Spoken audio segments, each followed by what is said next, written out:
Naruto ইউনিভার্সে অনেক লড়াই হয়েছে, কিন্তু হাশিরামা সেনজু আর মাদারা উচিহার ব্যক্তিগত ও আইডিওলজিক্যাল ক্ল্যাশ অনন্য।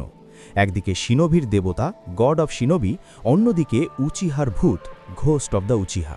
তারা বন্ধু ছিলেন, আবার চিরশত্রুও। কিন্তু যখন ব্যাটলফিল্ডে তলোয়ার আর জুৎসু কথা বলে, কে আসলেই এগিয়ে?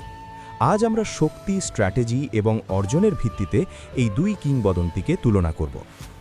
হাশিরামা সেনজু। Would release.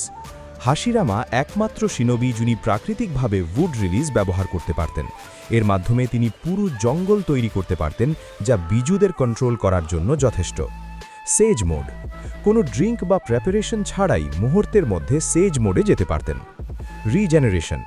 হ্যান্ড সাইন ছাড়াই ক্ষত সারাতে পারতেন, যা সুনাদে বা সাকুরার হিলিং পাওয়ারকেও হার মানায়। Signature move sage art wood release through several thousand hands.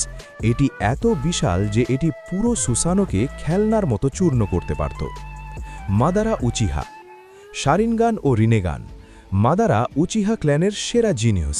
তার ইটার্নাল মাঙ্গেকিউ শারিনগান তাকে প্রায় অজেয় করে তোলে, পরে রিনেগানও জাগ্রত করেন। পারফেক্ট সুসানো। পাহাড়ের মতো উঁচু, কুরামাকে বরম হিসেবে ব্যবহার করে আর্মার্ড সুসানো তৈরি করেছিলেন। আইকিউ ও ব্যাটল স্ট্র্যাটেজি।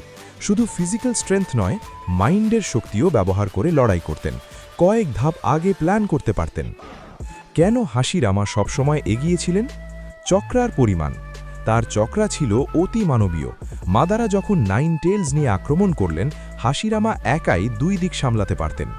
Counter mechanism. মাদারার প্রতিটি স্ট্র্যাটেজির জবাব তার কাছে ছিল।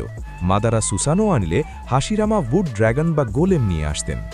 মানসিকতা। মাদারা লড়াই করতেন অহংকার আর ক্ল্যানের জন্য, হাশিরামা লড়াই করতেন গ্রাম ও শান্তির জন্য।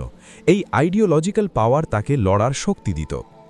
লেজেন্ডারি ফাইট যেখানে মাদারা কুরামা নিয়ন্ত্রণ করেছিলেন। হাশিরামাজ ট্রু সেভারাল থাউজেন্ড হ্যান্ডস মাদারার সুসানোকে খড়কুটোর মতো উড়িয়ে দিয়েছিল। যদিও মাদারা তখন মারা গেছেন বলে ভাবা হয়েছিল, পরে তিনি ফিরে আসেন। ডিরেক্ট ওয়ান-অন-ওয়ান ডুয়েলে হাশিরামা সবসময় মাদারার চেয়ে এক ধাপ ওপরে ছিলেন। শুধু পিওর স্ট্রেংথ দিয়ে দেখা যায় হাশিরামা সেনজু বিজয়ী। কিশিমতো তাকে এমনভাবে তৈরি করেছেন যে তিনি প্রায় অপরাজেয়। আশা করি ভিডিওটা আপনাদের ভালো লেগেছে। লাইক দিয়ে আপনার সাপোর্ট দেখান, আর এমন আরও ভিডিও পেতে সাবস্ক্রাইব করে আমাদের সাথেই থাকুন। দেখা হবে পরের ভিডিওতে। ধন্যবাদ।